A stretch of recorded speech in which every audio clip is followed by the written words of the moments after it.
Assalamu alaikum жамаат. Кандайсыздар, жакшысыздарбы? Şu эне бала малды көрүңүздөр, сатылат. Торпогу эркек. 4-чү баласы. Торпогу аңгус мына. Аңгуска коюлган. Торпогу эркек. Мал сауганга өтө жоош. Тишини бас элек. Тишини ам ачып көргөзөбүз. Сын сыпаты жайда.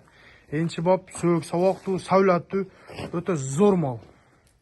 Мал өтө жоош. Малдын таги желиндери мына. Апте сауып көргөзөбүз. Желиндерин камататына кашыбай отуруп саай бересиздер.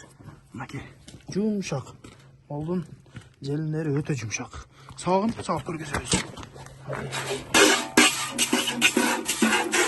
Өтө жоош.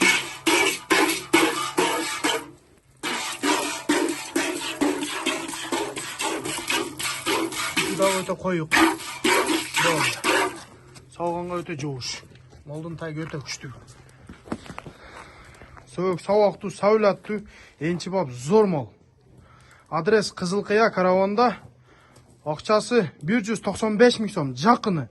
Аз-маз эле ками бар. Тишини ачып койгон, тишини ап көргөзүп коелу. Ач. Тамам. Мына кетчи. Тиши күрөк. 4-чү баласы болду. Малдын саулаты өтө чоң. Кичине мал эмес. Торпогуям эркек. Сөөк, сабактуу, өтө күчтүү мал. Энчи бап зор мал. Кара тери. Өтө күчтүү мал. Мал чоң мал. Торпогу аңгус эркек. Саулаттуу. 170-180 миңге бойт мына жакын эле 195 миң сом. Энчи бап зор мал. Шуга срочно жетишиңиздер. Мына 200-220 дебей эле мына жакын эле айттым. Сен анчы мына реальный сена коем. Малдын 10 литр сүтү бар саар кечкиси.